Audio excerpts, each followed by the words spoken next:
Salut à toutes et à tous, bienvenue au Café des Apostats, l'émission qui décrypte la société musulmane. Dans cet épisode, je vais accueillir Bitter. Bitter, c'est une jeune femme qui a quitté l'islam depuis plus de 10 ans et qui est venue nous raconter son histoire, qui, pour moi, fait d'elle une super héroïne. Je vais pas vous spoiler plus que ça, et vous allez voir qu'on va bien rigoler et on va traiter plusieurs sujets très intéressants. Je sais que dans cette émission, il n'y a pas eu beaucoup de femmes jusqu'ici qui ont témoigné, mais je vous encourage vraiment à venir témoigner. Je peux modifier la voix, je peux garder votre anonymat, donc n'hésitez vraiment pas. Vous allez voir, je suis très accueillant. J'aimerais aussi vous remercier pour tout le soutien que vous m'avez apporté après la publication de ma dernière vidéo qui raconte ma première année d'apostasie de l'islam, que j'ai réalisée en hommage à Momo d'Apostat Islam, mais aussi à tous les apostats et toutes les apostates de la planète, que ce soit de l'islam, des autres religions et de toutes les sectes. Mesdames et messieurs, Bitter. Salut Bitter, comment ça va? Ça va bien, merci. Et toi? Ça va très bien. Comment ça se passe ta semaine? Comment tu te sens en Là, ce moment? pour le moment, ça va. Je suis d'une humeur assez haute. Donc, c'est quelque chose qui fluctue beaucoup, mais j'arrive à un certain moment de stabilité depuis quelques semaines, depuis quelques vacances. Et là, je peux dire que ça va. Super. Ouais, en ce moment, on arrive à une période de vacances et tout. Moi, j'ai hâte parce que vraiment, l'année était assez chargée. J'ai hâte d'aller un peu à la plage et tout. Super, on aura peut-être droit à plus de contenu pendant les vacances. Je t'avoue que je vais profiter des vacances pour pour me reposer et pour faire moins de contenu. Mais oui, non, je rigole. Mais oui, là, déjà, il y a cette interview avec toi qui est prévue, mais il y en aura une autre aussi bientôt. Je suis motivé pour encore un petit peu, j'ai encore l'énergie qu'il faut pour en faire d'autres. Et ensuite, je pense que je reprendrai en septembre en force. Voilà. Et du coup, Bitter, si t'es là avec nous, c'est pour une raison bien particulière. Tu es apostate, c'est ça? Ouais, c'est ça. Tu es apostate de l'islam, donc cette religion. Être musulmane depuis plus d'une dizaine d'années. Ça marche. Et du coup, ce que je vais te demander, si tu le veux bien, c'est déjà de te présenter un peu, de nous dire qui tu es et de nous raconter l'histoire de ton apostasie. Qu'est-ce qui t'a amené vers ce choix? Ok. À toi l'honneur. Merci. Déjà, un grand merci à toi, Nas, pour ton accueil, mais aussi pour tout le travail que tu fais avec ta chaîne d'une vérité par jour. Et voilà, on y va. Bonsoir, bonjour. Moi, c'est Bittersweet Sting, ou juste Bitter pour faire court. Pour le contexte, je suis née en France, de parents tunisiens, la petite dernière d'une grande fratrie, donc tous les frères et sœurs dans une école arabe privée. Et, moi, j'ai eu la chance d'aller à l'école française normale, en fait. Comme pour beaucoup d'entre nous, en fait, c'est pas juste un seul moment qu'on peut nommer où vraiment on est devenu apostat, et vraiment le cumul de plusieurs expériences et réflexions. Pour ma part, à 12 ans, donc ma mère m'a emmenée en Tunisie avec ma frangine pour sauver notre honneur, ce genre de conneries misogynes. Et ça a déclenché une vraie bombe, en fait, dans le reste de ma famille. Heureusement, ça n'a pas duré. Ma sœur a trouvé le moyen de nous faire revenir. Et les suites de ça, c'est que petit à petit, on s'est vraiment tous séparés, on va dire. Mais ça a permis la réflexion. Le premier ex-musulman que je connaisse, par exemple, c'est mon frère aîné, donc qui l'a carrément officialisé à mes parents, s'est auto-classé de la maison. Mais au jour d'aujourd'hui, il peut quand même avoir une certaine relation avec eux. Mais encore une fois, ça passe parce que c'est un homme. Et voilà, c'est vraiment ma première introduction, on va dire, à l'apostasie telle qu'elle. D'accord, donc pour toi, c'était plus un cheminement avec le temps. Et ensuite, il y a eu un événement au sein de ta famille, et du coup... mais toi aussi, tu leur as dit par rapport à ça ou pas? Non, j'ai pas pu leur dire, parce que étant femme, l'honneur de la famille dépend de ce qui se situe entre mes cuisses, on va dire. Oui. Donc forcément, quitter l'islam, c'est trop aimer la dunya, être immoral, enfin, ce genre de conneries. Ouais, qui se passe, c'est que surtout après le choc initial, en fait, l'impression que le frère a trahi la famille, tu vois, qu'il veut juste faire son gaoli, ça a amené un certain moment de réflexion.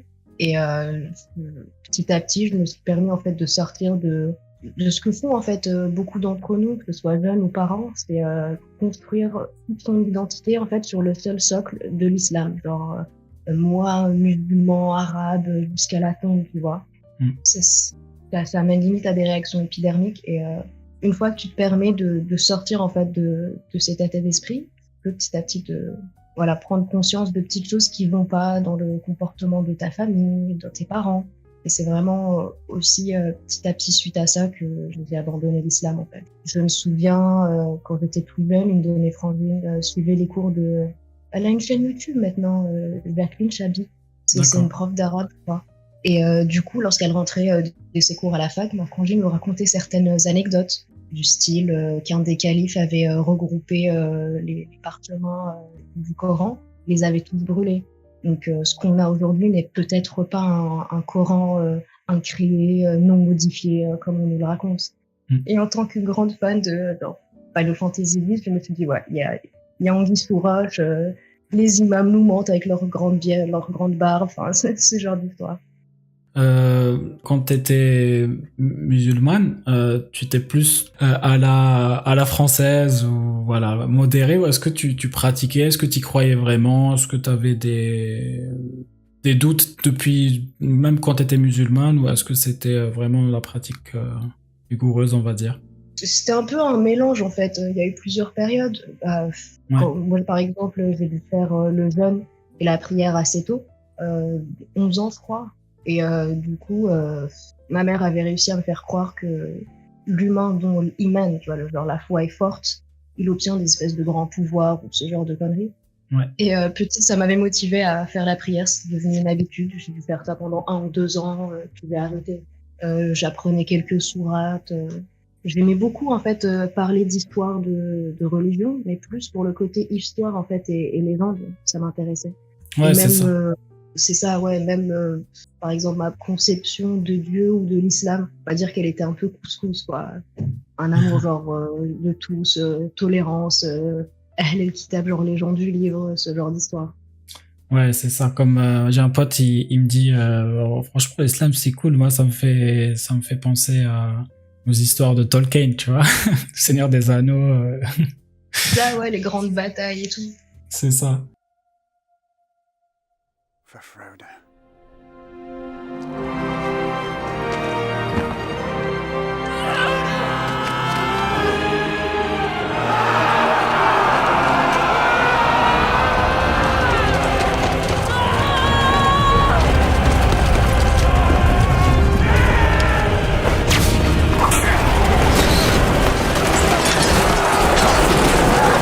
Si c'était que ça, franchement, c'est cool, tu vois, genre. Au final, c'est un peu ce que le christianisme devient de plus en plus là dans les temps modernes. Et je pense que toutes les religions, elles vont suivre, tu vois. Ça devient un folklore, des histoires qu'on raconte, mais au final, plus important, c'est pas ça. Un background culturel, en fait. Ouais, c'est ça. Ça a existé et du coup, ça veut pas dire que ça doit continuer d'exister en fait. Surtout que maintenant, on a la science, on connaît la vérité. Enfin, je veux dire, on connaît les vérités. Ouais. On peut se permettre de faire un minimum de recherche, quoi. Ouais. Et du coup, depuis que tu es apostate, c'est quelque chose que moi, ça m'a beaucoup travaillé. Mais en termes de spiritualité, en termes de sens de la vie, tu vois, qu'est-ce qui pour toi a remplacé un peu cette place que pouvait prendre la religion dans ce domaine? Il y a eu plusieurs phases. Je me souviens avoir été attirée pendant un moment par les théories du complot, en fait. Et ça m'a pas mal retardée sur vraiment questionner le poids de l'islam dans vraiment l'éducation des enfants et puis dans le monde. Mais après ça, je crois que je suis entrée dans une vibe un peu déiste, où Dieu serait un genre d'entité créatrice qui nous dépasserait et voilà. C'est rien du tout, enfin rien à voir avec le Dieu humain qu'on dépeint dans les religions monothéistes. Puis maintenant, je pense que je vais peut-être athéiste. Quoi. L'humain n'a pas réponse à ce genre de conneries. J'essaie de plus trop me prendre la tête. Ouais, je vois. De toute façon, la religion, pourquoi elle a autant de poids sur... quand t'es musulman, genre t'as l'impression que c'est la vérité, même si tu commences à découvrir des choses complètement contradictoires. C'est qu'en fait, en vrai, t'as peur, tu vois. T'as juste peur que ce soit déjà de te faire rejeter par toute ta communauté et ta famille, donc ça, c'est déjà un gros problème. Mais même en termes spirituels, ce qui retient les musulmans, au final, c'est cette peur de l'enfer, tu vois. Le paradis, au final, ils en parlent beaucoup moins. Oui, justement, ça d'ailleurs, ça a été un des facteurs en fait de mon apostasie. Je sais pas par exemple pour ta famille, mais ça me choquait quand j'étais petite de voir mon père pleurer comme un enfant en écoutant les sermons d'un père qui nous menace en fait de l'enfer, comme s'il était allé faire un petit aller-retour, tu vois. De voir des adultes pleurer en fait devant Dieu, je sais pas, ça me semblait faux aussi, genre comme s'il fallait toujours en faire plus pour prouver à quel point on est pieux. Si Dieu existe réellement, je pense pas qu'il ait besoin d'infliger ce genre de sentiments, c'est vrai. Oui, je suis d'accord. Et puis, quand tu vois aussi la description du paradis dans l'islam, c'est des trucs vraiment je sais pas, Le bédouin du 7e siècle.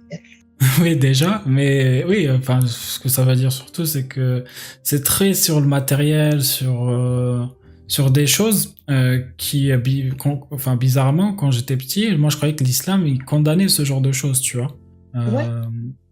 Le fait d'aimer, je sais pas, avoir des châteaux en or, parce que les descriptions du paradis, c'est vraiment what the fuck des fois. On dirait un gars jaloux de la richesse de Pharaon, tu vois, tel qu'on nous décrivait dans le Coran. Et là, étrangement, c'est ce qu'on nous promet en au-delà. Exactement, c'est ça. Je trouve ça trop bizarre, moi, et quand t'es musulman, comme il faut pas remettre en question, t'arrives pas à te projeter ou, à approfondir cette question et essayer de trouver des réponses. Vraiment, c'est intéressant en vrai. Moi, ça m'intéresse. En termes de psychologie et tout, c'est fou. Ouais, et puis au final, tu te demandes en fait si faire preuve de bonté, faire la zakat, être gentil ou en tout cas être bon avec son prochain, c'est plus du tout authentique, c'est plus honnête. C'est vraiment en attendant ton dessert de l'au-delà. Ouais.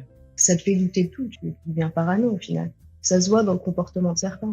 Ouais, c'est ça.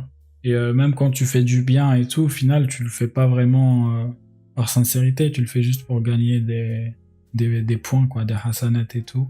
Hasanat, barakat, marque des points avec Allah. Ouais, ça m'a toujours choqué, alors que, soi-disant dans l'islam, l'hypocrite croit qu'il est parti, qu'il sera dans les dernières couches de l'enfer, avec les dessinateurs, et les magiciens, alors que pourtant c'est une religion qui l'apprône, mais... C'est ça, à 1000%. Et ça, c'est sans parler des 72... Oh, mais alors les 72 bières... bizarrement, d'un côté... mes parents ont cherché à m'en protéger un peu. On m'a raconté que les côtés roses, bonbons, ou en tout cas tolérants, de l'au-delà, du paradis. Les houris, j'ai appris leur existence vraiment plus tard, grâce à un de mes frères athées, du coup. Et ensuite, avec les chaînes d'Aposta, d'abord anglophones, puis francophones. Mais c'est d'un ridicule. Ouais, tu vois, ce truc des 72... moi, quand j'étais musulman, on en parlait, hein, c'était la norme. Enfin, c'était normal d'en parler. En arabe, c'est hurlain. En tant que mec musulman, je comprends du coup que ça puisse attirer des dégénérés, tu vois. Mais en tant que femme, moi je me suis toujours demandé comment on peut accepter, maintenant que je suis apostat, hein, quand j'étais musulman je le faisais pas trop, je me posais pas trop de questions de toute façon, puisqu'il faut pas se poser des questions, mais maintenant que je suis apostat, je meurs d'envie d'aller demander à ma sœur ce qu'elle en pense en fait de ça, tu vois. Ok, donc Hurlain, qu'est-ce que t'en penses? Ouais, Hurlain. Oui, je faisais la remarque que certains, notamment des femmes, essayent de noyer en fait cet aspect-là du paradis en disant qu'il s'agirait pas de jeunes vierges, mais de raisins, genre des grappes de raisins translucides et très tendres. Mais oui, bien sûr. Et si tu veux sacrifier toute ta vie pour bouffer du raisin dans l'au-delà, écoute, ouais. C'est Mais ça, je en vois pas plus, trop l'intérêt. en quoi ça va te convaincre, tu vois, de se dire, ah, ok, ça marche, c'est du raisin, bah, trop cool. Genre, c'est mieux, en fait, ça va. Ouais, c'est ça. Non, mais oui, il y a plein de trucs absurdes comme ça. À propos du paradis et les vidéos de Majidou Kacha sur ça qui sont incroyables. Ah, mais leur vie, ouais. Sur Ok, le c'est ça. paradis et l'enfer. Et du coup, si on revient un peu à ton histoire, donc toi, je vais un peu plus m'intéresser à ta phase quand tu étais musulmane et ensuite, voilà, on passera à la phase purement apostate et ce que tu penses de l'islam maintenant, enfin de la vie, etc. Mais quelles étaient les choses qui te dérangeaient, tu vois, que t'aimais pas dans cette religion, et aussi quelles étaient les choses que t'aimais bien, tu vois. Voilà, c'est juste pour faire ce parallèle. Je trouve ça intéressant. Bah, on va commencer avec le positif. Ouais. Moi, d'abord, on m'a éduqué vraiment dans un islam très tolérant. Je crois que c'est pré-Hégire, en fait. Du coup, on m'expliquait que le prophète ralliait d'autres tribus à sa cause, que il protégeait différentes communautés, que même en Andalousie, toutes les autres religions étaient très bien traitées. J'aimais beaucoup ce sentiment d'appartenance, même avec le conflit israélo-palestinien. On nous rabâchait toujours les oreilles comme quoi, oui, c'était juste politique et qu'en réalité, on est cousins, qu'il n'y a pas de... Tu vois. Ça me plaisait, notamment les histoires où le prophète aurait... c'est cette légende comme quoi c'est le prophète qui aurait arrêté le massacre des filles à la naissance, donc il aurait en quelque sorte libéré la femme. Ça, c'était des histoires qui me plaisaient, ouais. Puis, tout simplement faire sens, en fait, au monde, avoir les réponses, oui, Dieu a créé l'homme, puis ensuite il a créé la femme à partir de l'homme. Enfin, ça me dérangeait quelque part, mais il y avait tout un tas de questions dans la tête d'un enfant et il trouvait sens là-dedans. L'esprit de communauté, quoi. Ouais. Ça rajoutait un peu de logique, en fait, dans un monde complètement illogique.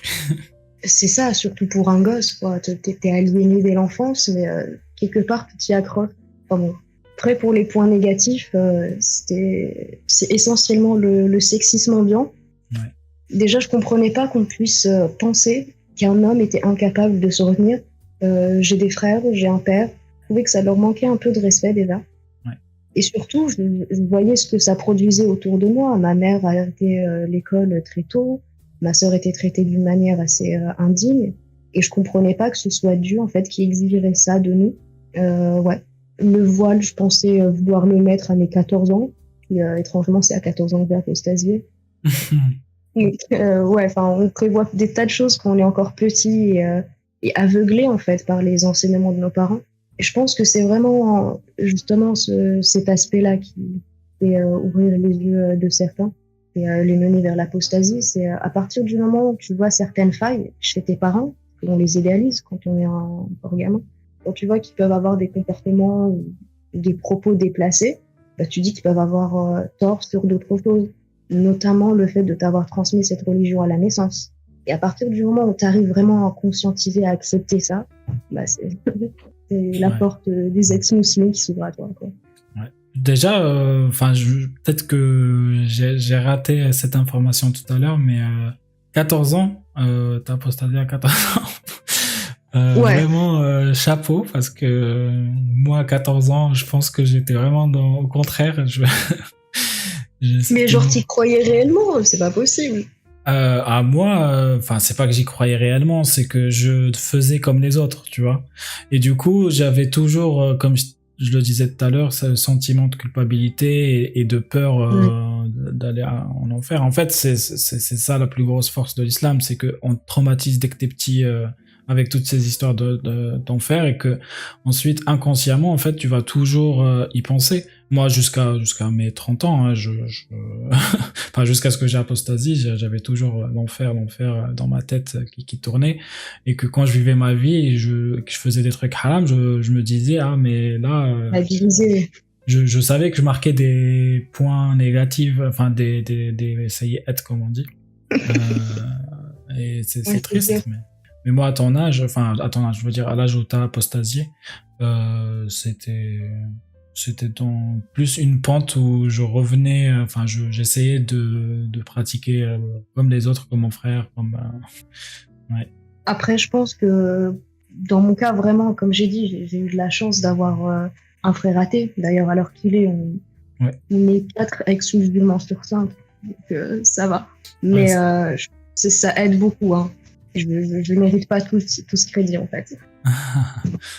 Bah oui, mais enfin si, je veux dire, tu pouvais très bien aller à l'encontre de ce qu'ils te disent et ne pas les écouter, comme ce que font la plupart des musulmans d'ailleurs, tu vois.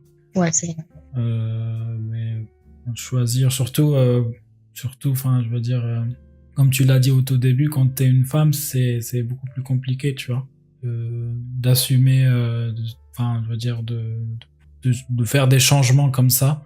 Alors que tu sais que cette secte, elle te surveille des moindres faits et gestes, tu vois. Oui. En grandissant dans cette religion, on intériorise le fait que Dieu va nous envoyer une punition immédiate au moindre écart. Je sais pas si d'autres ont grandi avec cette histoire, mais quand j'avais 8-9 ans, il y avait une légende urbaine qui circulait dans le Muslim Game. C'était une nana qui aurait frappé le Coran et ce Dieu l'aurait transformé en rat. Tu peux trouver les images sur le net, je te l'enverrai si tu veux.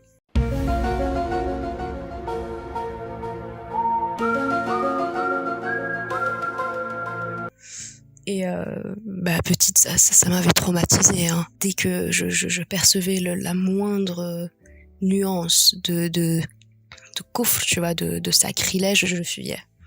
Enfin, du coup, le fait de voir que quitter l'islam ne te tue pas, que tu ne te perds pas, tu n'as pas droit à une punition divine instantanée, en fait. Que voilà, mon frère athée s'en sortait, il restait qui il était.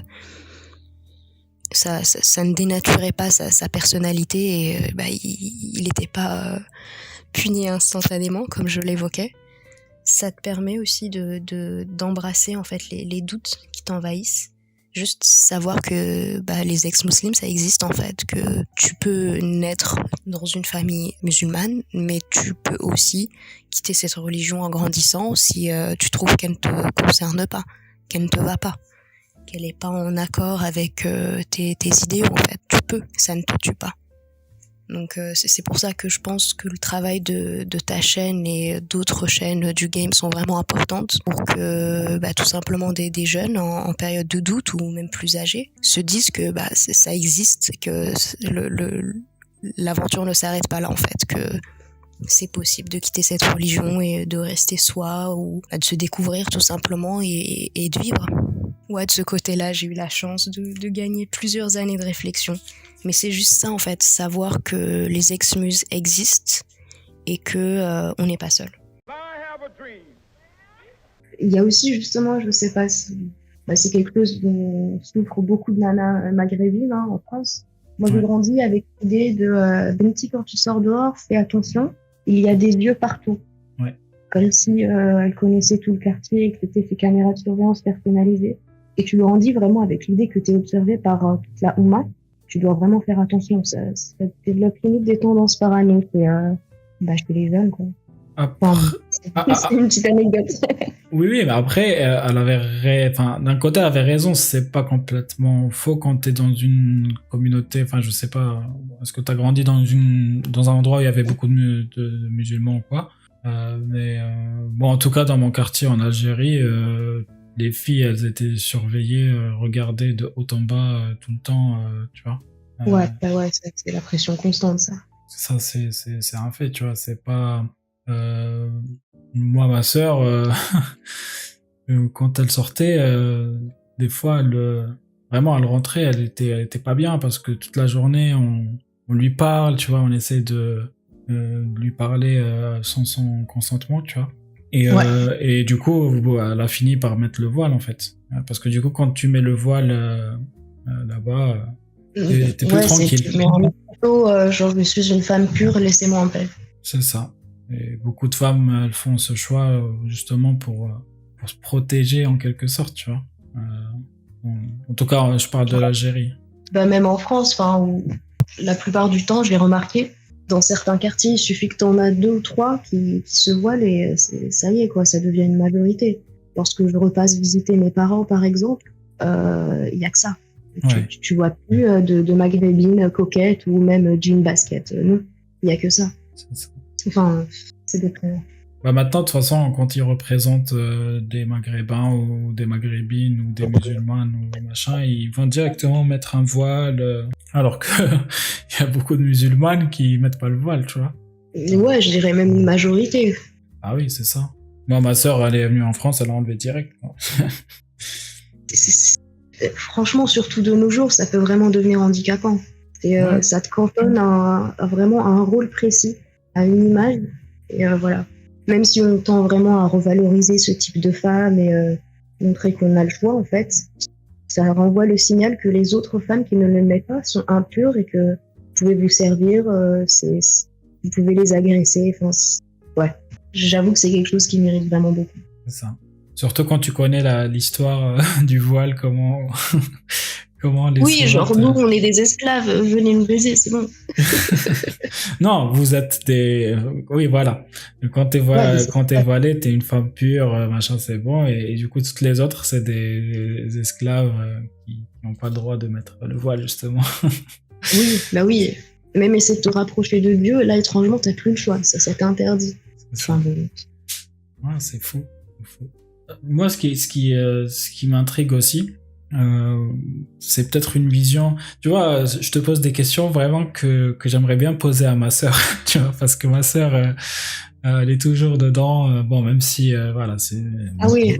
une couscous à fond, tu vois. Mais voilà, elle est toujours dedans, comme si vraiment Allah, c'est le Dieu universel. Genre, même si d'un côté, elle va remettre en question des trucs comme dire que l'évolution n'existe pas, tu vois, parce que elle c'est une scientifique, que l'évolution n'existe pas, que tout vient de Adam et Ève.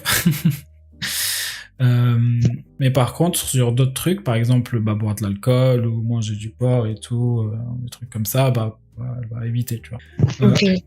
Et du coup, enfin, ce que j'aimerais te poser comme question, par exemple, c'est quand t'es une femme musulmane et que autour de toi, tu vois que, enfin, la place de la femme, c'est quand même pas ouf dans l'islam. Ce que je dirais à ma sœur, c'est que comment ça se fait que, en sachant tout le côté misogyne de l'islam, et en plus c'est pas que l'islam théorique, c'est la pratique aussi, tu vois, c'est l'impact sur la société, c'est ça. Comment tu peux rester musulman en fait? Voilà, c'est plus ça ma question. Pardon, j'étais long. Non, et pas de souci. Mais du coup, je vais aussi me baser sur un de mes frangins qui, du coup, lui est resté musulman. Ouais. Je pense que c'est essentiellement la peur de perdre son identité. Ouais. Putain, je crois que c'est un nom en philosophie, j'ai oublié. Enfin, pas en philosophie, en psychologie. Sunken cost fallacy. Parce qu'en gros, le prix perdu, en fait, d'un engagement.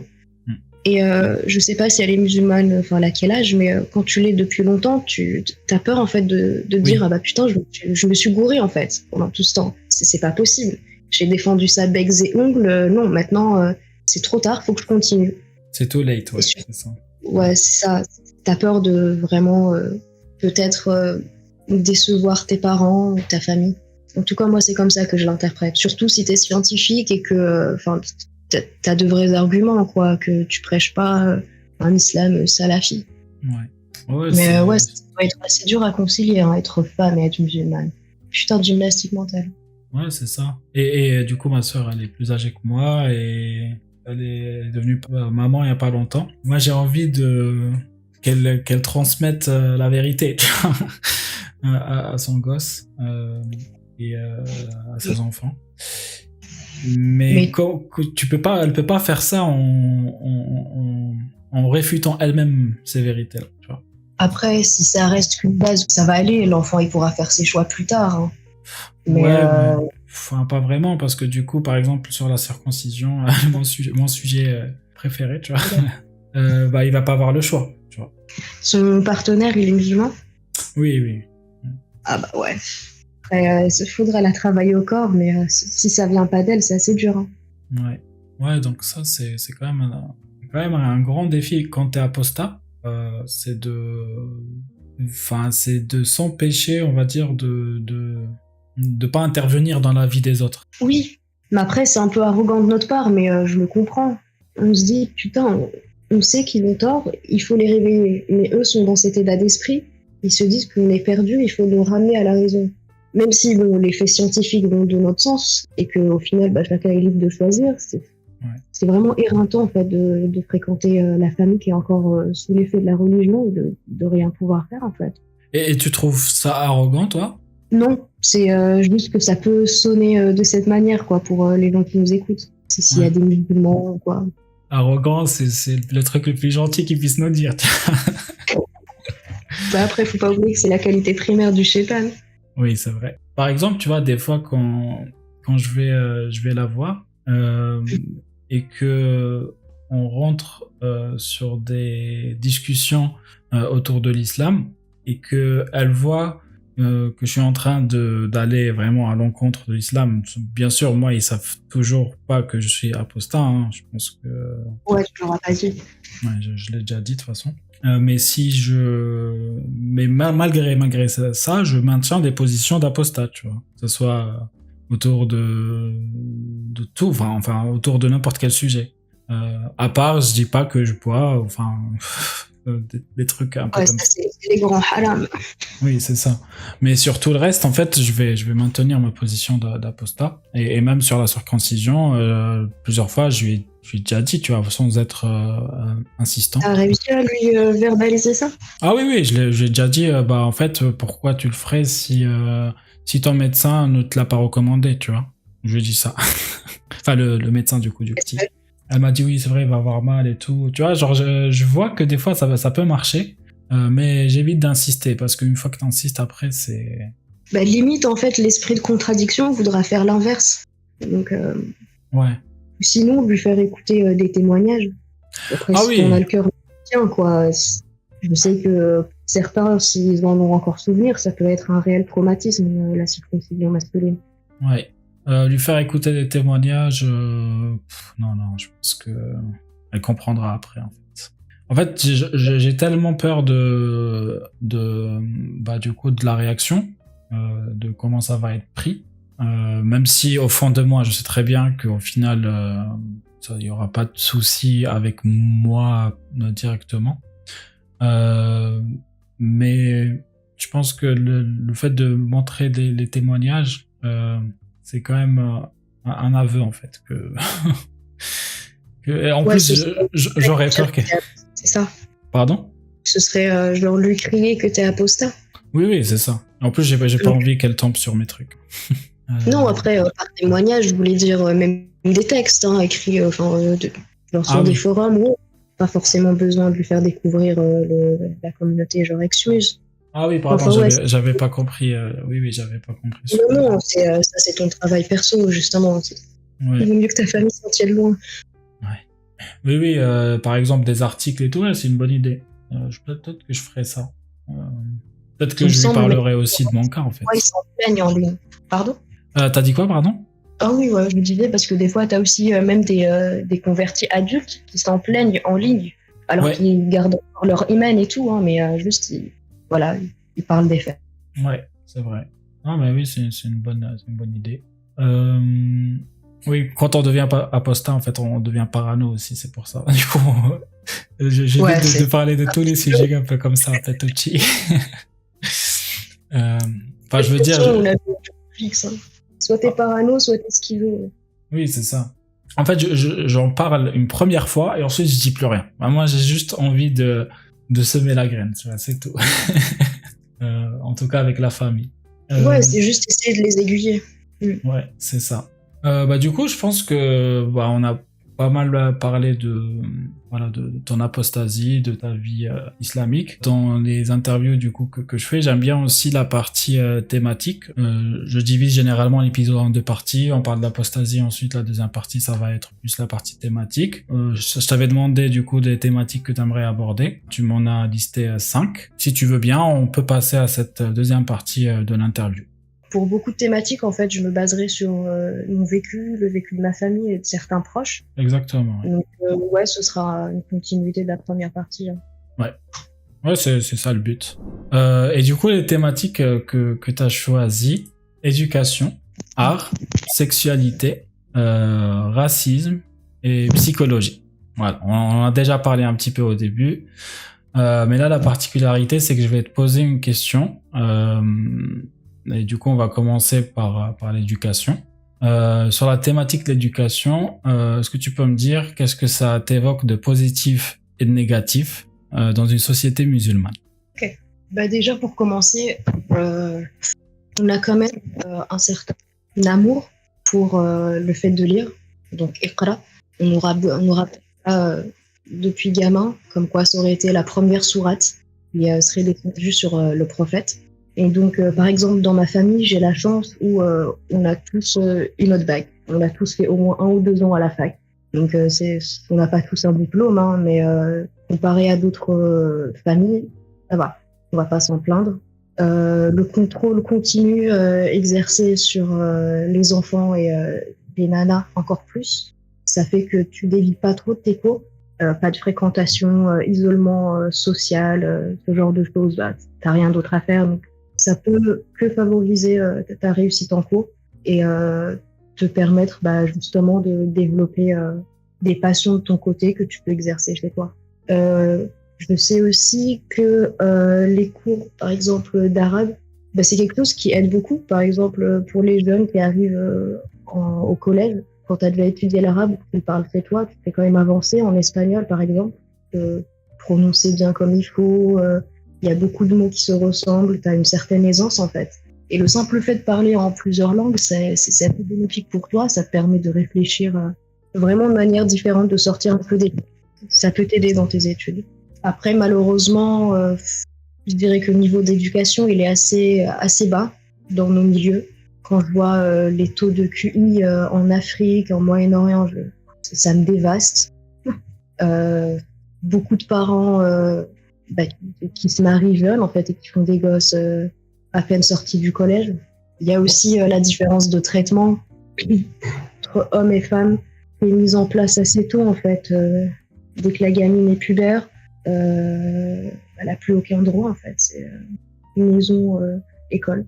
Ça, je sais que c'est vraiment un truc qui a contribué à mon apostasie, dans le sens où, voilà, ça va être personnel. Je suis la dernière en fait de ma famille. Ils ont tous été éduqués dans une école arabe privée. Et donc ils savent tous lire l'arabe, ils ont tous étudié la religion. Moi j'ai eu la chance, comme je l'avais dit, je sais plus en début d'impro, d'avoir étudié à l'école française. Mais du coup il y a eu une différence de traitement entre moi et ma grande sœur. Je pense qu'elle a dû le ressentir en grandissant. Par exemple, c'est devenu un genre de domestique, peut-être familial. Ma mère s'occupait de rien, à un moment elle sombrait dans la dépression, les médicaments. Donc c'était ma frangine qui faisait tout, alors qu'elle était encore enfant, ado quoi. Et je pense c'est ça. L'été de mes 7 ans, elle révisait pour son brevet, donc encore une fois très important, les études ne sortaient pas. Et elle a mis en place un genre de jeu de rôle sexuel en fait, pour m'utiliser, pour assouvir ses pulsions sexuelles. Et quand t'es gamine, que t'as 7 ans, tu comprends pas ce qui se passe, tu laisses faire. Surtout c'est une femme, elle peut pas faire du mal. Et petit à petit, ça prend de l'ampleur et tu peux en parler à personne en fait, parce que elle trouve le moyen de le justifier. Ce serait le shaitan qui prend possession de toi, enfin de nous en fait. Et dès que tu ressens un petit brin de lucidité, il faut juste dire astaghfirullah, ou tu récites la shahada et c'est bon, tout est pardonné en fait, t'as rien fait, tu viens pas juste de violer ta petite sœur de 7 ans, tu vois. Les abus sexuels ont duré plusieurs années. Par moments, je gobais ces histoires de shaitan. Mais j'ai essentiellement grandi en croyant que j'ai été consentante, bien que je connaissais pas du tout la définition de ce mot. Après, plus de drama familial. J'évoquais le fait que ma mère nous ait emmené la frangine et moi de force au bled. Du coup, ma sœur s'est dépêchée de se marier. Et de retour en France, notamment grâce à mes frères, on a réussi à lui faire entendre raison.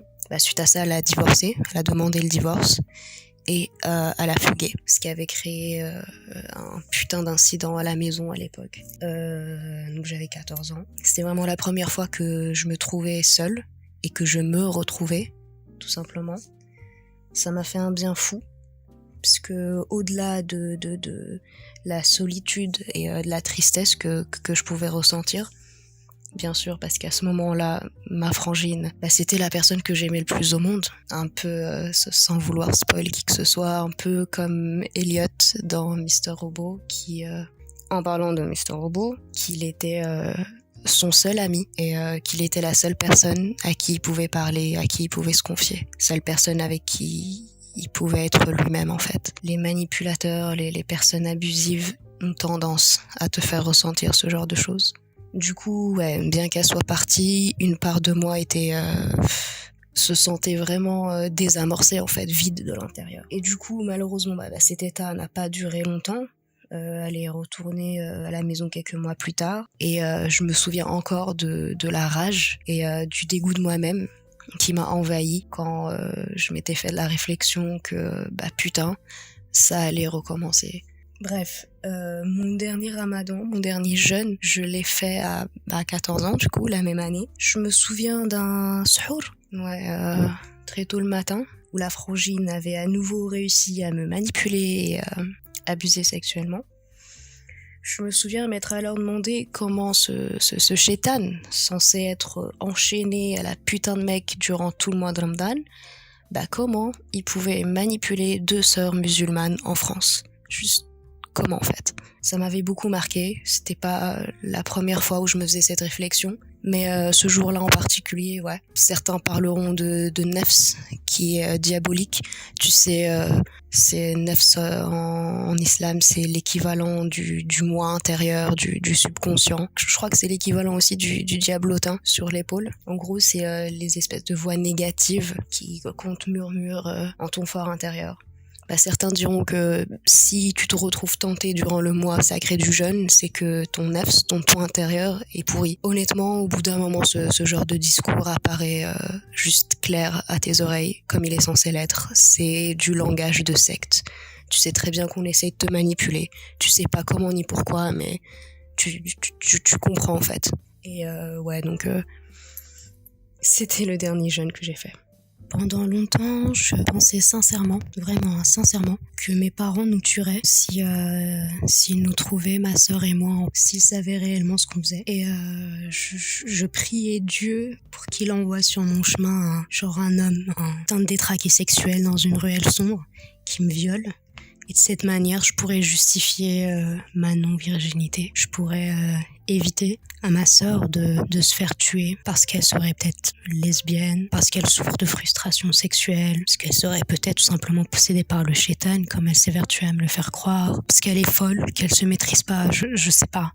Je savais pas comment l'expliquer à l'époque, mais je voulais surtout la protéger, me protéger aussi, mais je savais que je bénéficiais d'un genre de traitement de faveur dû au fait que je sois la plus jeune de la famille et que je sois née avec certains problèmes de santé. Enfin, je me disais que de cette manière, l'honneur de la famille serait sauf. Ma sœur n'aurait aucun prix à payer là-dedans et ça justifierait ce qui m'est arrivé. Et puis, c'est pas un peu l'idée qu'on se fait tous du viol, un inconnu totalement dégénéré qu'on croise dans une ruelle sombre la nuit. Et voilà, enfin, de cette manière, je pense qu'il comprendrait forcément que c'était pas ma faute et que j'aurais pas à me justifier vu que j'entrais dans la période où vraiment je me questionnais par rapport à mon éventuel attrait, mon éventuel penchant pour les filles. Alors qu'en fait, c'est tout simple, c'est la base. Si quiconque nous écoute en ce moment en se posant des questions, un enfant ne peut pas consentir à un acte sexuel.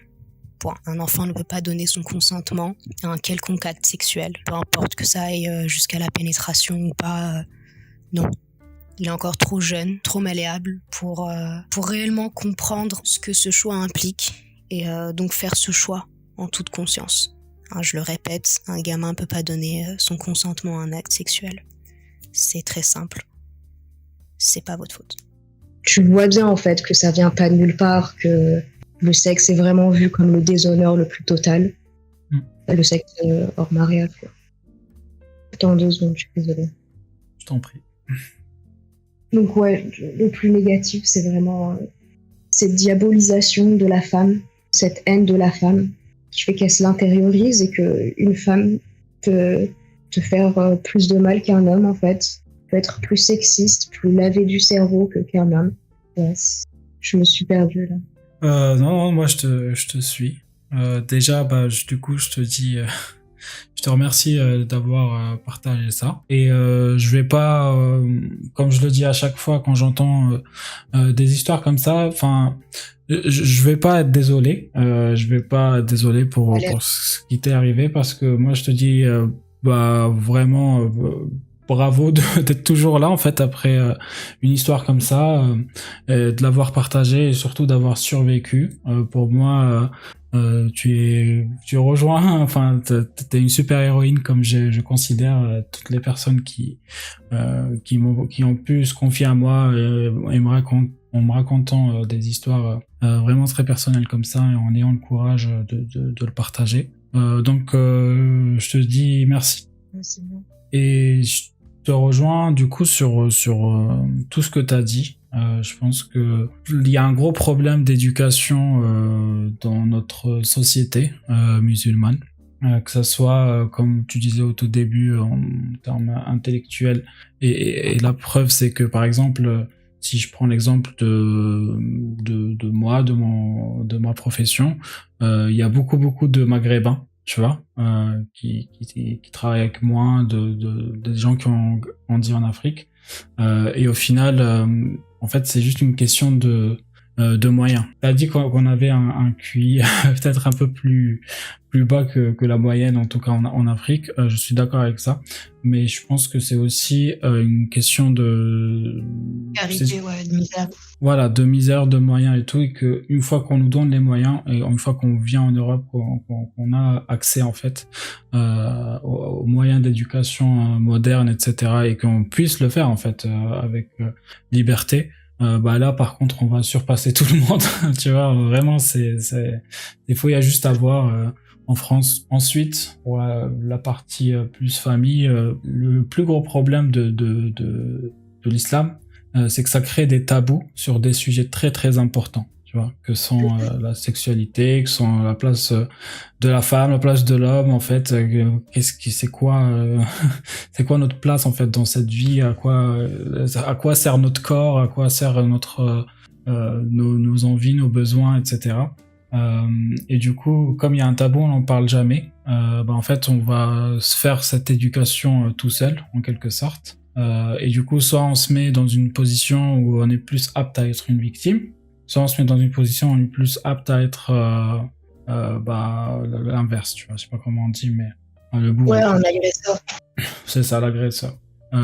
Et je pense que si t'as déjà entendu parler t'as déjà écouté mon témoignage, moi j'étais plus dans la partie des victimes, et moi aussi j'ai été agressé sexuellement, donc non, et tu vois, le jour où j'ai fait mon interview, il y a beaucoup de personnes qui m'ont contacté dans mon entourage et tout, qui m'ont raconté des histoires comme ça, que ce soit des mecs ou des femmes, tu vois, ils m'ont raconté ça, ils m'ont raconté des histoires comme ça, et à chaque fois j'ai l'impression que c'est les mêmes histoires, tu vois, même si à chacune, bien sûr, ça... C'est juste les personnages qui changent, mais c'est toujours Exactement. la même histoire. C'est ça, c'est toujours l'histoire de la victime et de l'agresseur, et qui sont tous les deux au final victimes en gros de cette éducation de culture du tabou, quoi. Et ce qui est encore plus compliqué, même aux personnes, donc ma copine par exemple, ou des personnes vraiment intimes à qui j'en ai parlé, tu vois, ou même quand j'ai eu l'occasion d'en parler chez Momo, et j'arrive pas à en parler parce que je trouve que chez nous on a vraiment tendance à séparer la famille et de l'autre côté tout ce qui est leur naturel, le sexe, le corps. Là c'est vraiment tabou. Du coup, ouais, c'est ce qui crée une scission entre le personnage que tu es chez toi et le personnage que tu es quand tu évolues au dehors. Comme tu as dit, aucun cours, aucune leçon sur la sexualité, sauf pour dire que c'est sale, que c'est haram. Mais qu'en même temps, c'est le seul truc qu'ils attendent réellement de toi, que tu te maries, que tu fasses des gosses et que tout tourne autour de ça. Mais en même temps, il faut pas en parler. Et c'est diabolisé, mais en même temps, c'est l'idéal. Tu m'étonnes qu'on soit tous bipolaires. Et toi, du coup, t'en as parlé autour de toi? J'ai vraiment commencé depuis quelques mois, en tout cas autour de moi. Je l'ai dit à 2 de mes frères. Ça a eu des réactions assez différentes. Celui qui est encore musulman, mais c'est genre le plus tolérant que je connais, en fait. Un peu comme pour faire Franklin avec l'esprit scientifique, féministe et tout. Lui comprend la situation, mais que l'autre, je dirais, de par son éducation, pour lui, c'est vous étiez juste des enfants. C'est pas si grave que ça. Ah ouais. Je pense qu'il y a dû y avoir des histoires d'inceste aussi dans son cas, mais il se rend pas compte en fait de la gravité du geste. Mais c'est pas grave, ça lui viendra. Il est encore trop complotiste pour le moment, je crois. Okay. Je tenais aussi à dire que le fait qu'il y ait vraiment très très très peu de mixité sociale dans nos familles entre guillemets arabo-musulmans, je trouve que ça favorise une certaine pratique homosexuelle. J'ai un certain nombre de cousins qui se sont adonnés à la prostitution gay, des cousins purement hétéros, amateurs de tarma, de gros seins, hein. mais même en France, hein, j'ai notamment quand t'es plus jeune, quand t'es enfant ado, j'ai pu observer certaines tensions chez des Maghrébins donc de même sexe. Ouais, c'est un grand tabou. C'est l'art, la chouma chez les hommes, chez nous. Mais étrangement, la femme lesbienne ou enfin la femme bisexuelle aussi, elle passe totalement inaperçue. Elle passe sous le radar. Elle est jamais évoquée. C'est pas si étonnant en réalité, mais je trouve quand même que ces dernières années, on a tendance de plus en plus à évoquer les droits des personnes LGBT, donc les minorités sexuelles. Ça peut créer des situations assez awkward, on va dire. C'est malaisante. Ouais, il y a quelques mois, ma mère, qui, en me scrutant vraiment, en me regardant dans le blanc des yeux, me demande... elle s'étonnait en fait que je présente toujours aucun intérêt pour le mariage. Et c'est sa plus grande déception, on va dire. Elle aurait souhaité marier ses filles, et marier tous ses enfants tout court en fait. Et du coup, elle me regarde les yeux dans les yeux, elle me demande... Benti, t'es mithliya. Et ouais, c'est là que j'ai appris le terme. Mithliya, je crois, c'est l'homosexualité en arabe. J'ai appris qu'on en parlait beaucoup ces derniers temps dans les sociétés musulmanes, notamment à cause du manque de droit total, en fait, de droits humains dans certains pays qui prônent encore la charia, qui l'utilisent dans ces lois internes, on va dire. Et ouais, putain, c'est vraiment malaisant de devoir regarder ta mère quand elle a la vingtaine et t'évertuer à lui mentir, en fait. C'est infantilisant, c'est pas du tout bon en fait, d'une quelconque manière pour toi, mais tu fais avec, parce que t'es obligé. Du coup, je voulais faire la transition entre éducation et sexualité. Ouais. Il y avait un point que je voulais apporter, que je voulais souligner, c'est la surreprésentation en fait des maghrébines dans tout ce qui va être porno, OnlyFans, vraiment le côté genre maghrébine rebeu sexy, tu vois. Je pense que son socle, il peut vraiment aussi prendre racine dans tout ce qui est éducation islamique. Que genre, on est vraiment éduqué dans une idée où la virginité, c'est ce qu'il y a de plus important. Mais du coup, une fois que c'est fait, on n'est pas forcément préparé pour la suite parce que c'est censé arriver qu'au mariage, sinon t'es une pute. Ouais. Et je pense que ça dénature du coup entièrement ta relation au sexe. J'ai connu beaucoup de nanas nord-africaines ou de parents par exemple musulmans qui ont eu affaire, qui ont baigné on va dire dans tout ce qui est TDS, donc travail du sexe, de la psyché derrière comme quoi de toute façon le sexe c'est haram, c'est un truc de pute, c'est le shaitan, donc autant le faire en y gagnant quelque chose. Il y a vraiment une idée comme ça qui se met en place. Et je trouve ça un peu commun chez des nanas de familles musulmanes et des nanas tout simplement qui ont vécu des abus durant l'enfance. Oui, genre une fois que t'as perdu ta virginité, en fait, c'est bah, le tout pour le tout, quoi. Let's go. Faisons le reste, en fait. C'est ça, genre, t'as plus rien à perdre. Mais ça dénature vraiment les relations humaines, où le terme de rebeu, michto, enfin, plein de stéréotypes véhiculés dès que tu dis une nana du Maghreb. Bah, de toute façon, c'est le point en fait que je voulais soulever sur la question de la sexualité. Oui, je suis d'accord. Et il y a un truc d'ailleurs que j'ai vécu, enfin que j'ai découvert, pardon, que en venant en France, c'est comment les musulmans, les mecs, ils appellent les femmes, tu vois, mahlel. leur Ah femme. oui, la halal, oui, ouais. Parce Enfin, qu'il faut faire la différence. c'est ça, genre ça cache beaucoup de choses. Ça, tu vois, il faut être vraiment musulman pour le comprendre, tu vois. Ouais, et c'est vrai que ça a une certaine nuance. C'est Genre, ça. du coup, qu'est-ce qu'ils pensent des autres nanas qui kennent? Ouais, exactement. C'est comme le voile, au final.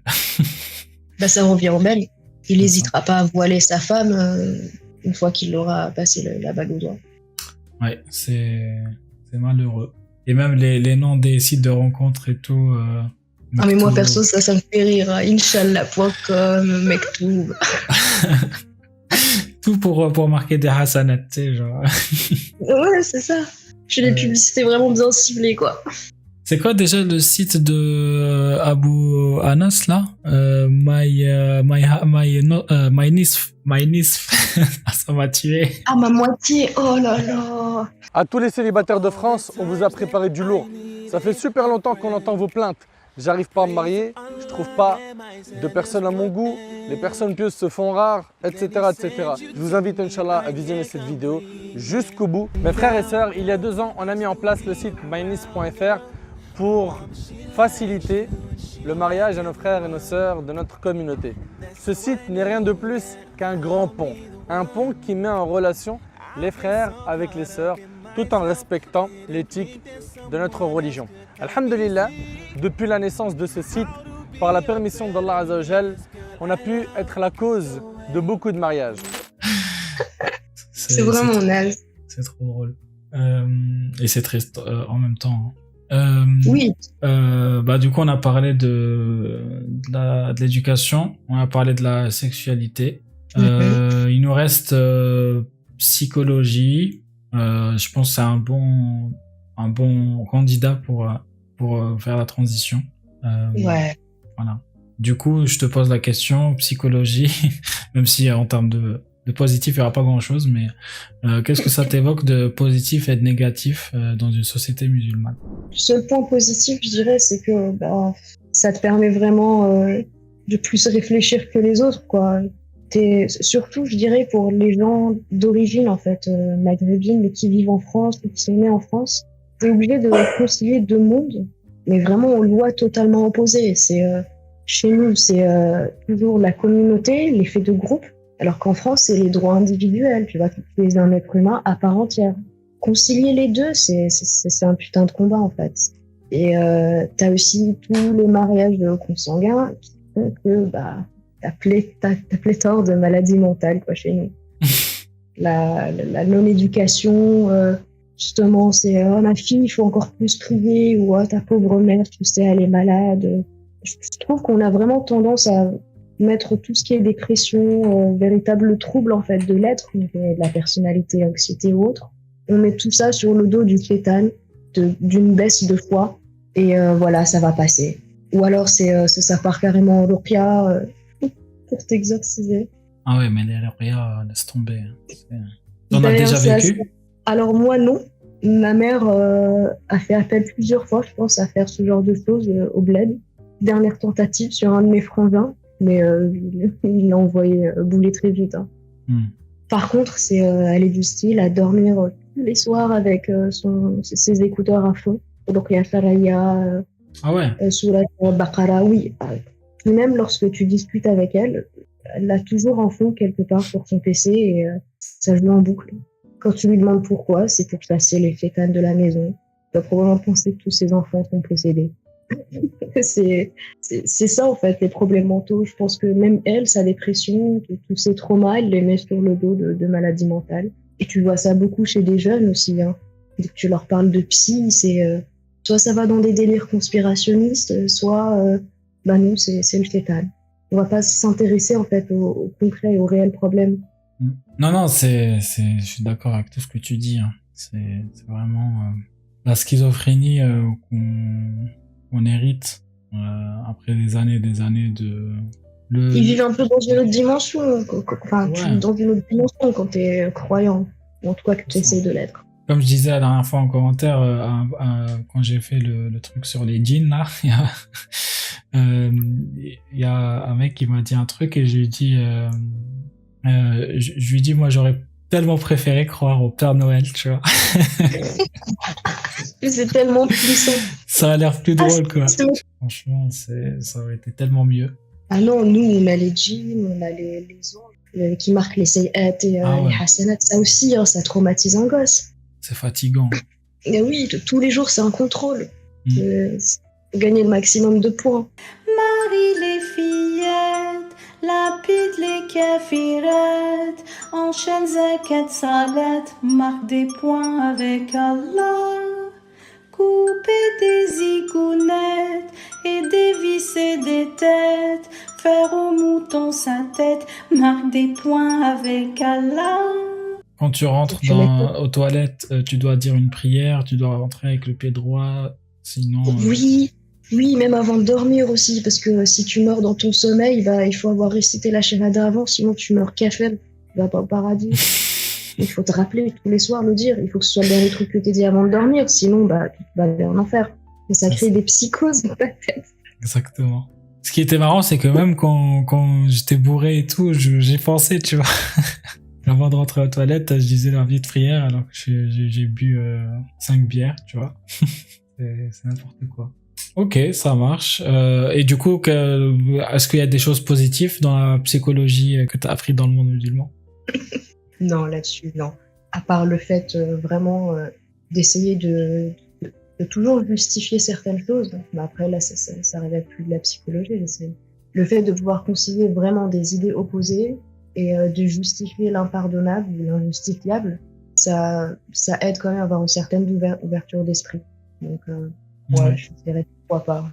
Mais une ouverture d'esprit tordue, quoi, on va dire.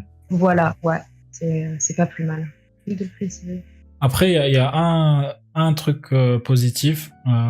J'en profite pour faire la promo de l'apostasie. C'est qu'une fois que tu apostasies, une fois que t'as apostasié, t'as l'impression quand même que en termes de psychologie, t'as un bon bagage, quoi. T'as quand même vu à quel point l'être humain, ou en tout cas le cerveau, il peut faire comme tu dis, hein, des pirouettes, il peut subir des choses et relativiser, à quel point il peut s'inventer des choses, quoi, que ce soit des univers, des personnages, des personnalités surtout. Parce que du coup, on a tous une triple vie ou une double vie, que ce soit en tant qu'apostat / musulman quand t'es avec la famille. Je n'ai jamais vu un cas semblable. 23 identités vivent dans le corps de Kevin. Et vraiment, ça développe des skills en termes de psychologie. Des skills psychologiques. Je pense que pour beaucoup d'apostats, on est comme des caméléons. On a un côté un peu genre social butterfly. Là, tu te papillonnes en société, tu peux t'entendre avec plus ou moins plein de monde. Mais au final, où est-ce que tu as ta place réellement, tu sais pas. Ouais, c'est ça. T'as ta place partout, du coup. Ouais, c'est cool. Ça marche. Du coup, il nous reste 2 sujets. On peut prendre encore 10-15 minutes, si ça te dit. Du coup, il nous reste racisme. Et c'est un sujet qu'on connaît bien chez nous quand on était musulman. Le racisme était omniprésent. Et du coup, en termes de racisme, qu'est-ce que tu peux nous dire de positif? Pas grand-chose, j'imagine non plus. Le seul point positif que j'ai trouvé là-dedans, ce serait le communautarisme, en fait, qui existe entre personnes typées maghrébines. Tu peux être dans n'importe quelle galère, que tu sois un petit peu typé, que tu as la chat, que facilement être aidé par qui que ce soit, en fait. Il y a ce côté, voilà, on est tous des frères, on se protège. Là où on se trouve en France, même par hasard, qui fait que certains voient ça comme une grande famille, plus de quitter. Voilà, ça devient leur seule identité. Après, malheureusement, tu le subis plus qu'autre chose, parce que c'est pas parce que tu as la tête d'un musulman que t'en es un. Qu'est-ce que ça veut dire au final? Le racisme ambiant de certaines familles, tu sais, très tôt, je pense chez les Marocains, les Algériens, c'est pareil, hein, mariés avec quelqu'un du pays, mais parce que les Marocains, ils font du sourd, les Tunisiens, c'est pas des vrais musulmans, ils sont trop libres. Enfin, c'est retranscrit jusqu'au lien, même en primaire, j'ai des souvenirs où j'avais des camarades de classe qui étaient offusqués, je pense, ouais, parce que j'avais insulté une camarade de sale kef, là. Ah ouais. Genre, ah non, tu m'as traité de juive. Bah alors j'étais gamine, mais c'est moi sa réponse qui m'a plus choquée que quoi que ce soit. Je lui ai expliqué que juif n'est pas une insulte, mais une religion qu'on est censé respecter. Puis que kef là, c'est juste une mécréance.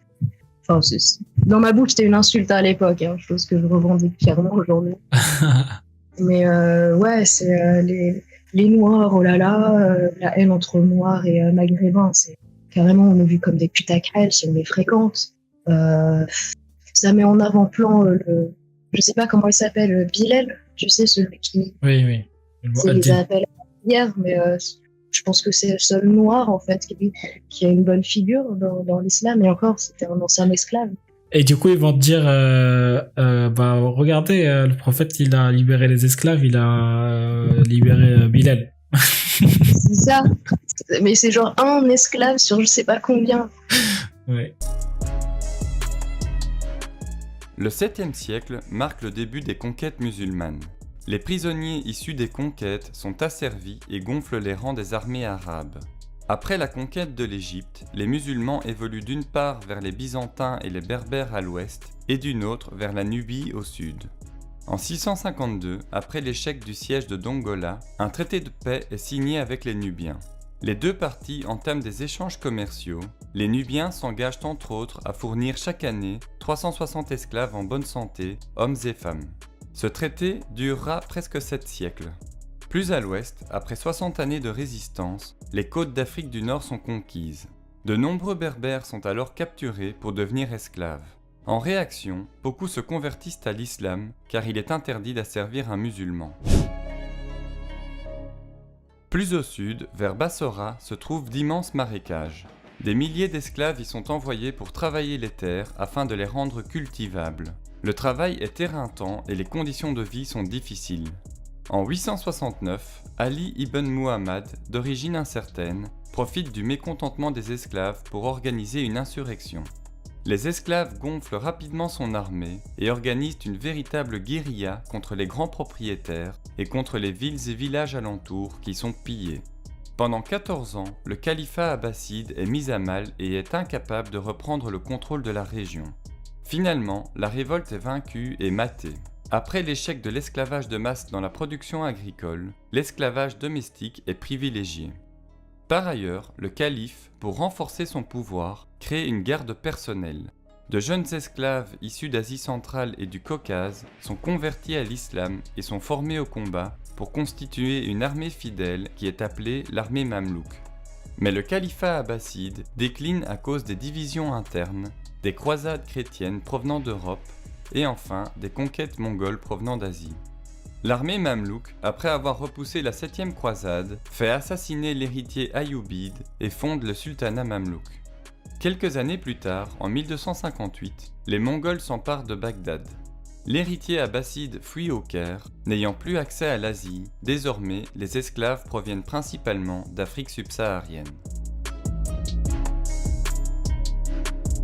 Après la conquête du nord de l'Afrique, les Arabes ont découvert les routes commerciales berbères qui traversent le désert du Sahara pour commercer notamment avec l'empire du Mali qui regorge d'or et d'esclaves. La plupart sont des captifs issus des peuples animistes plus au sud. Les esclaves sont vendus à des caravanes touaregs qui mettent plusieurs mois à traverser le désert pour atteindre le Caire. Là, les survivants sont vendus dans des marchés pour devenir domestiques. La majorité des esclaves sont des femmes qui deviennent servantes ou concubines. Posséder un esclave fait monter le prestige d'une famille. Par conséquent, la demande augmente et la traite des esclaves prend de l'ampleur.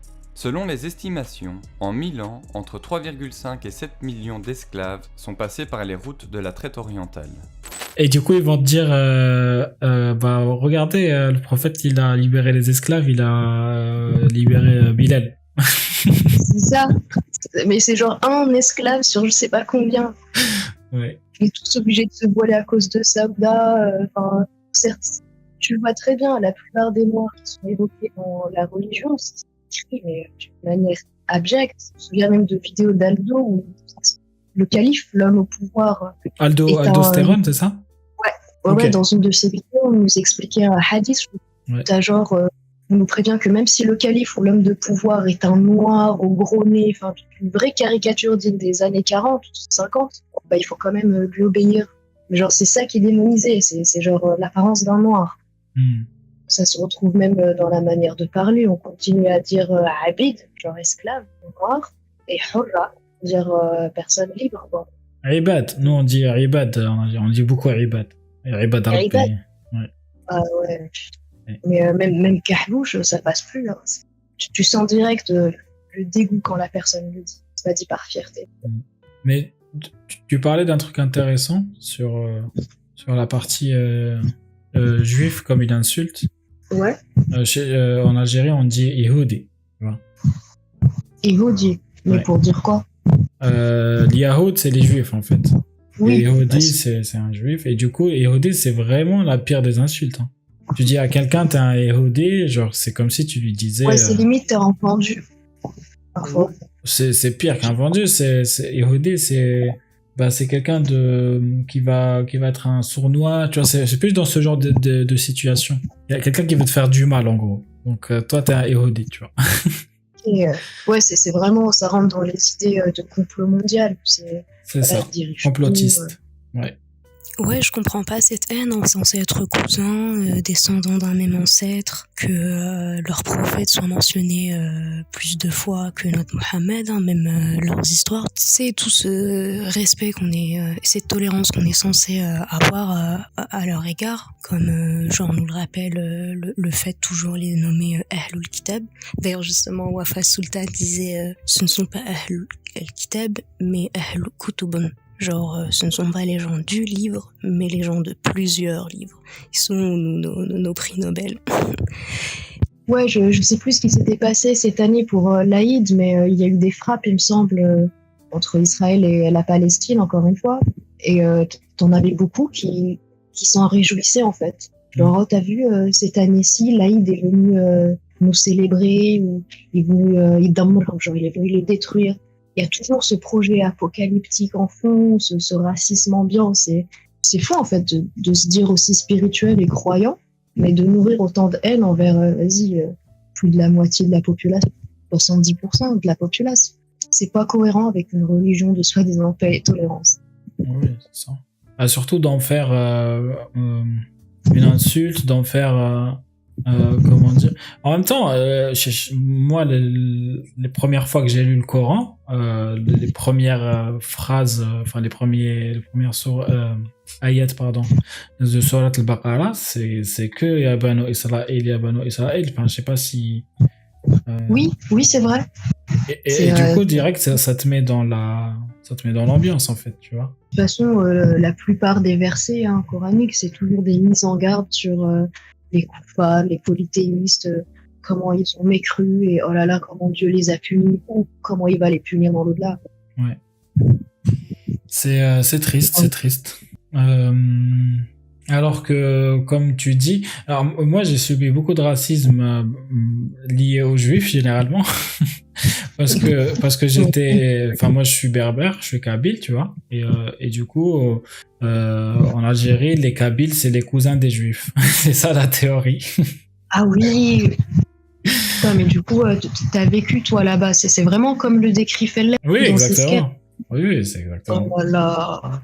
Les Kabyles, ils mangent du porc, c'est les meilleurs amis des Juifs, c'est les cousins, pardon, des Juifs. Ils ont du coup les mêmes traits de caractère, sournois. Un autre truc aussi qu'ils disent beaucoup, c'est que les Kabyles, ils sont des youths. Je sais pas si tu connais ce mot. Oui, je l'ai appris grâce à Collectif Excuse. Ouais, voilà. D'ailleurs, c'est genre, t'acceptes que ta sœur ou ta femme se fasse Et vraiment, genre moi, j'étais là-bas, tu vois, j'ai grandi avec ça, et pourtant, j'ai grandi à Alger, tu vois, genre c'est quand même un endroit où il y a des Kabyles plus que d'ailleurs, dans toute l'Algérie, il y a beaucoup plus de Berbères, enfin, les Arabes, en vrai, il y en a pas vraiment, tu vois. C'est pas parce qu'on parle arabe et tout qu'on est des Arabes, tu vois. Pour moi, on est des Berbères qui ont été colonisés par quelques Arabes. Je pense pas qu'ils étaient autant pour peupler tout un... Ils peuvent pas remplacer toute la population qui était déjà présente. Tous les habitants de l'Afrique du Nord, enfin du Maghreb, entre guillemets, on est berbères. Hein.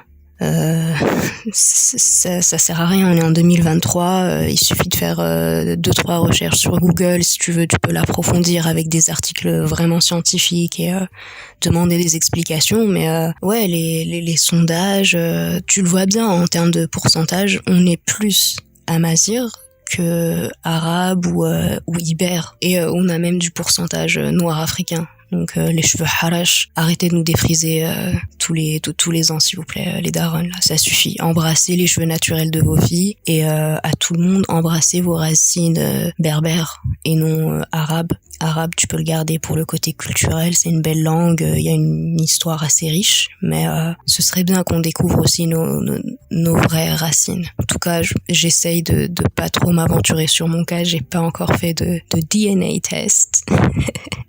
Mais tunisienne du Sud, je le vois bien à travers les tatouages de mes grands-mères, les différents tissages qu'elle faisait, les tapis, enfin les trucs avec, je crois que c'est de la paille de palmier ou je sais pas comment elles font ça. Même beaucoup de mots dans le dialecte, par exemple chez nous, en tout cas en tunisien, dans notre région du Sud, on dit fakroun pour dire tortue. Alors que normalement, en arabe, je l'ai appris assez jeune, on dit soulahfa, je crois, soulahfa. Pluriel soulhafat, je sais plus, soulahfa. Donc ça n'a rien à voir. J'ai donc récemment j'ai compris en fait, je l'ai appris, c'est fakroun, c'est berbère, c'est en tamazigh, je crois, comme beaucoup de mots en fait. J'imagine que c'est encore plus obvious chez les Algériens et les Marocains, mais les Tunisiens devraient se réveiller là, hein. Ça suffit. Regardez-vous, regardez le passé, instruisez-vous un minimum. On arrête de suivre les pieux prédécesseurs. Exactement ça. Donc ouais. Donc pareil, au même niveau que la question que je me pose sur comment une femme peut être musulmane, ben je me pose la question comment un Kabyle peut être musulman en fait. Parce que au final c'est un peuple qui, enfin je veux dire, il a été envahi, il a été islamisé. Envahi. C'est ça, islamisé. Esclavagisé. Mais du coup, c'est pareil pour les Noirs, les Africains noirs aussi. Ouais. Comment on peut passer à la dernière thématique, art. Donc toi, tu es une artiste, d'après ce que tu... j'oserais peut-être pas le dire comme ça, mais ouais. Une artiste et en plus tu es humble, donc c'est bien. Et du coup, ça va être intéressant ce que tu vas me dire, mais du coup, comment le fait d'avoir grandi dans une société musulmane, ça a influencé ton art, que ce soit positivement ou négativement? Ça rejoint ce que je disais au départ sur l'éducation. Les filles en islam, elles n'ont droit à aucune vie sociale. C'est un isolement complet. Du coup, t'es obligé en fait de développer des hobbies, des passions. Généralement, quand tu vis des moments difficiles, t'es en manque de dopamine. Ce qui fait que parfois ça crée une profonde sensibilité à ce qui est beau. Le trait fin, les grands yeux de certains dessins animés, les tons pastels, à grandir dans cette secte apocalyptique où tout est noir, la mort, l'enfer, les koufars. Tout est interdit, de la danse à la musique, en passant par le simple fait d'oser utiliser son cerveau,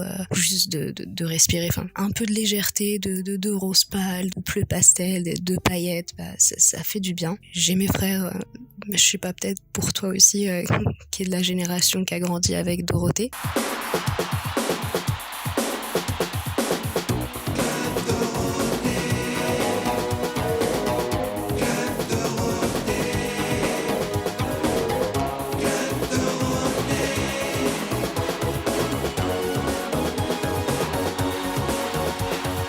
Donc j'ai grandi avec ce qu'il me racontait de ces dessins animés en fait, un genre d'héritage pop culturel. Bah ça m'allait bien. Petite, j'étais la fille bizarre, la meuf toujours solo, chelou de l'école. Je passais mon temps seule, mais à rêvasser. J'y prenais plaisir. En réalité, j'ai passé mon enfance et mon adolescence, du coup, à dissocier. Hein. J'étais physiquement là, mais mentalement, j'étais loin. Et je me laissais aller pendant des heures à rêvasser.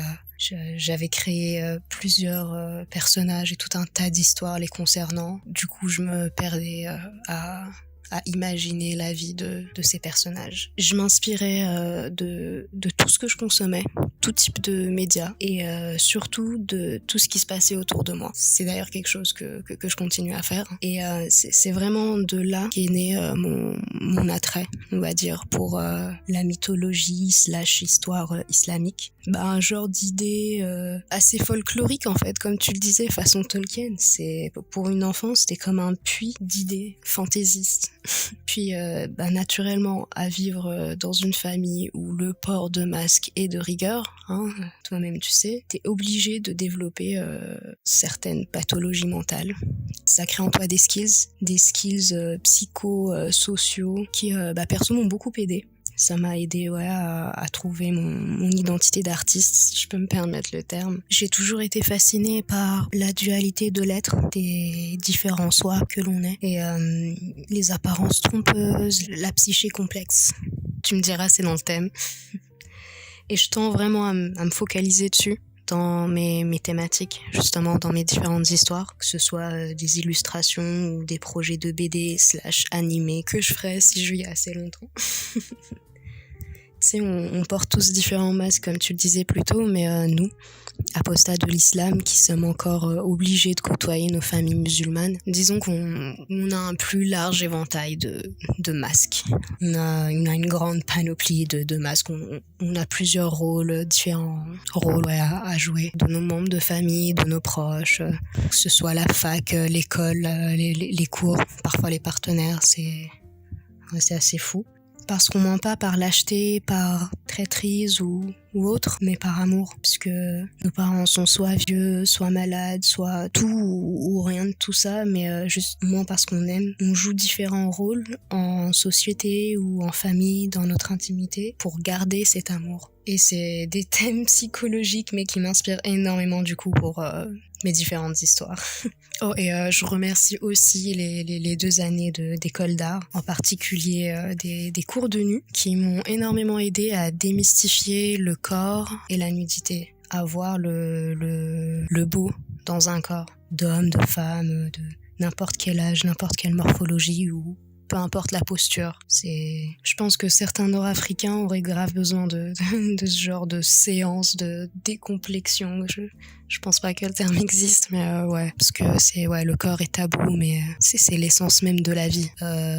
Tous nos parents ont forniqué pour nous créer. Faut un peu lever le voile de mystère et de bienséance en fait. C'est genre cachez-moi ce sein que je ne saurais regarder. Genre. Voilà, c'est apocalyptique. C'est vraiment ce qui m'avait fait le plus plonger dans l'éducation islamique quand j'étais jeune. Genre, quand j'ai appris qu'il existait une espèce de balance pour peser tes hasanat, tes sayyat, j'avais l'impression de redécouvrir des cours sur les pharaons, en fait, pour leur religion. Quand je voyais des liens, où je me disais, mais ça, c'était il y a 5000 ans, comment c'est possible? Enfin, tout ça, t'arrives vraiment à le retranscrire dans ton art, mais pour l'instant, c'est encore que des projets mentaux. Mais ça éveille, on va dire, le sens du beau. T'as aussi la calligraphie. Mon père écrivait. Il continue à écrire, il a une super belle écriture. Et je pense que voilà, être face à ces belles choses quand tu vis des moments très négatifs, t'es forcé, on va dire, de trouver de la beauté, du plaisir dans ces choses assez simples. Il y a également un jeu vidéo qui a réussi à m'aider pendant mon apostasie. C'est Final Fantasy X, quand j'étais beaucoup plus jeune.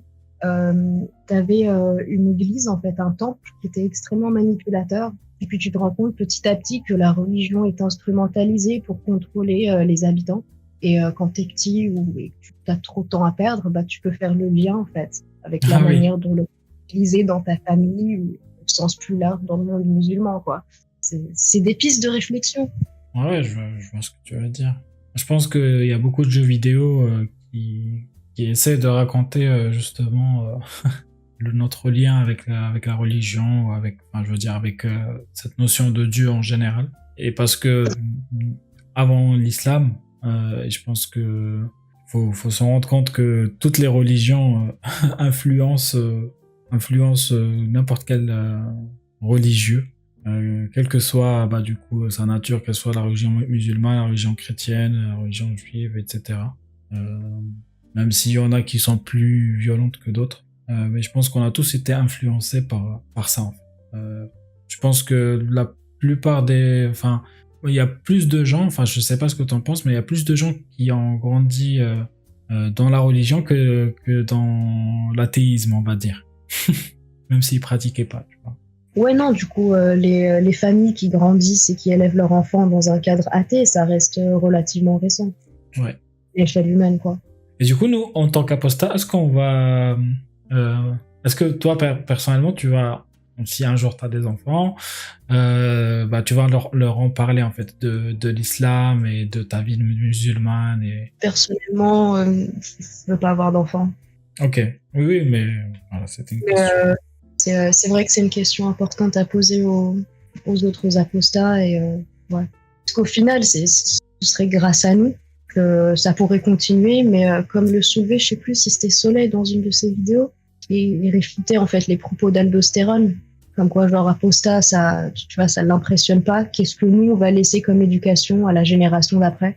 Quand on se base sur l'islam que pratiquaient nos grands-parents, qui était vraiment couscous, quoi, juste culturel, bonne ambiance, et que nos parents à nous se sont encore plus embrigadés dedans pour certains après tout ce qui est 2001, guerre en Afghanistan et autres. On peut se demander...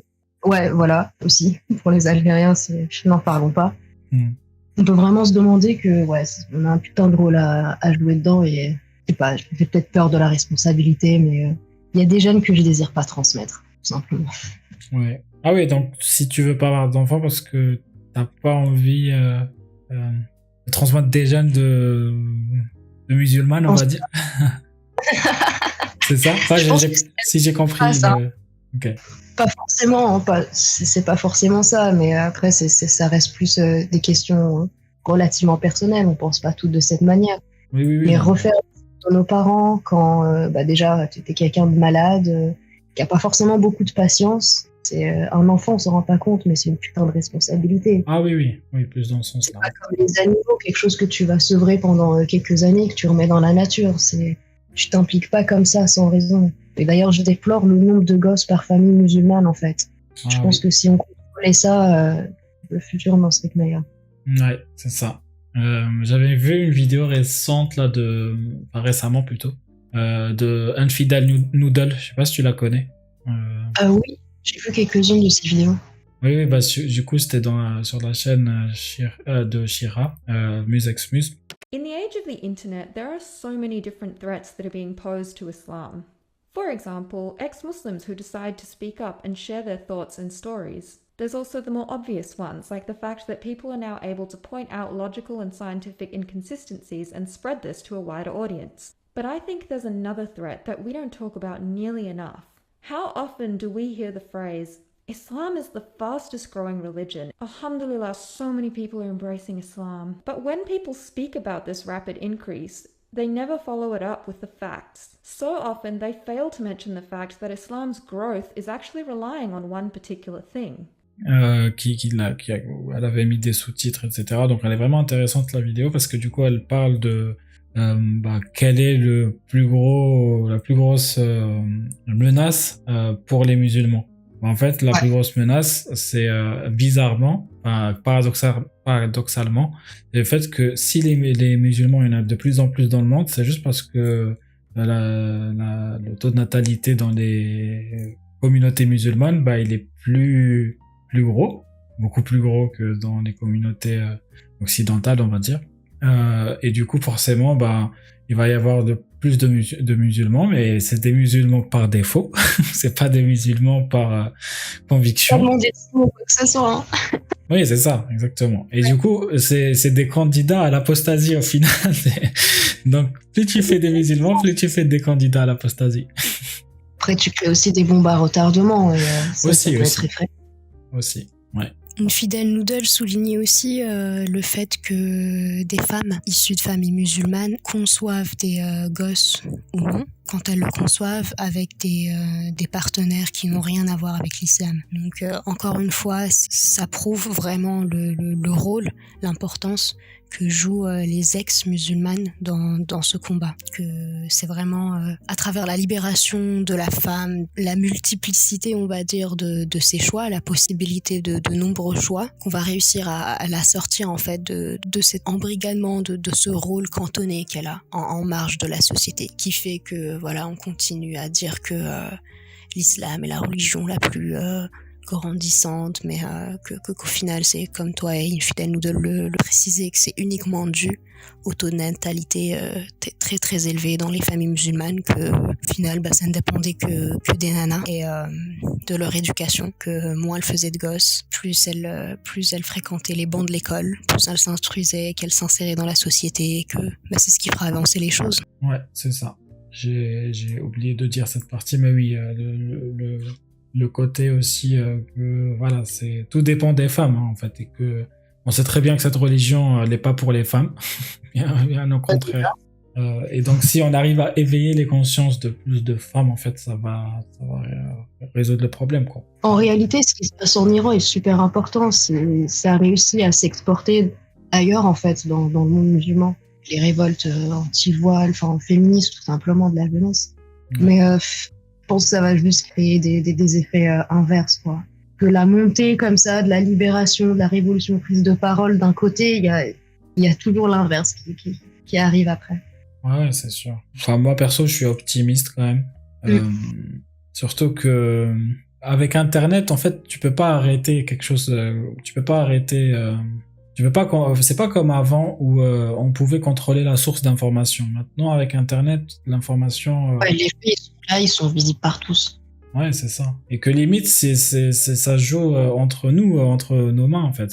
C'est à nous de parler, d'élever la voix et de faire tout pour. C'est pour ça d'ailleurs qu'on fait ces interviews etc. Mais malheureusement, là où je te rejoins aussi, c'est que c'est pas vendeur, en fait. On voit très bien comment on essaie de nous faire taire, on essaie on nous traite d'islamophobes ou je sais pas quoi, surtout en France. Ouais, c'est un de critique. C'est ça, on défend plus des valeurs, des valeurs basiques, quoi, de liberté, de sécurité. Excuse-moi. C'est comme si c'était des principes qui s'appliquaient uniquement qu'aux Occidentaux, en fait. Et que quand nous, on les revendique, c'est juste par traîtrise, par changement de camp. Alors que non, c'est des valeurs universelles, tout simplement. Ouais, c'est ça. T'as raison, franchement, c'est exactement ça. On nous empêche d'être français, en fait. Au final. C'est un complot. C'est un complot, c'est ça. Ok. Je pense qu'on a fait le tour de l'art, mais du coup, est-ce qu'un jour tu pourras nous montrer ce que tu fais, ce que tu réalises? Il faudrait déjà que je reprenne un peu de service, mais ce sera avec grand plaisir. Ouais. Ça marche. Est-ce que j'ai l'exclusivité? Comment? Est-ce que j'ai l'exclusivité de tes premières œuvres d'art public? Écoute, j'hésiterai pas à te partager des liens. Et ça me fait plaisir. Si ça peut aider pour ta chaîne. Ça marche. Je les partagerai avec plaisir avec les ex-musulmans et les ex-musulmanes.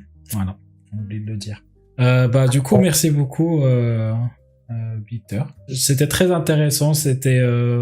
On a rigolé. Il y a eu aussi des moments d'émotion. Donc, je te remercie pour d'avoir partagé ça. On en parlait depuis pas mal de temps déjà. Donc, je suis très content. Même s'il y avait tous ces problèmes de son. Donc, on va voir ce que ça va donner le résultat final. Ouais, non, je te disais, du coup, il n'y a pas de souci. Je verrai quand tu m'enverras l'audio. Ok, super. Ça marche. Merci beaucoup. Pour ton accueil. Ouais, bah du coup, juste avant de finir, il y a une petite tradition que j'ai ici sur la chaîne Une vérité par jour, notamment pendant les interviews. C'est de demander du coup à mes invités de laisser un petit message comme ça pour les pré-apostats, donc pour les musulmans qui sont toujours musulmans, qui doutent, qui essayent de trouver la voie. Et du coup, est-ce que tu as un message pour eux? Ce que je voudrais leur dire surtout, c'est que il faut pas. Enfin, c'est humain, c'est normal d'avoir peur de se perdre, de perdre son identité en quittant l'islam. Mais qu'au final, non. C'est vraiment une fois qu'on aura accepté de renoncer à ça, qu'on saura qui on est. Et que la famille, si elle compte réellement, si elle vous aime, elle devrait accepter ces choses-là. Bien sûr, ne faites pas genre de coming out, comme je dis, de manière improvisée. C'est pas mes mots, mais c'est en fait, si vous aimez réellement, ça se sentira et vous n'aurez pas besoin de jouer un masque pendant longtemps. Et je sais que ça peut aider certains à quitter la religion, en tout cas en partie auprès d'un certain membre de la famille, puis jouer le jeu avec les parents. Ça veut pas dire automatiquement quitter la religion, devenir quelqu'un d'immoral, sombrer dans l'alcoolisme, la drogue. Non, en fait, c'est limite par amour de ce qui est censé être Dieu qu'on peut quitter la religion.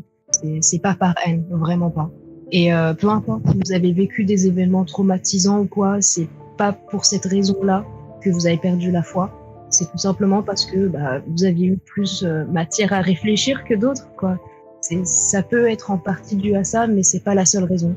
C'est pas parce que vous avez eu de mauvais parents et que vous avez été un mauvais croyant. C'est une partie du cheminement, comme pour n'importe quelle autre chose. Mais juste que là, c'est votre choix, c'est votre opinion. Voilà, c'est tout ce que j'avais à dire.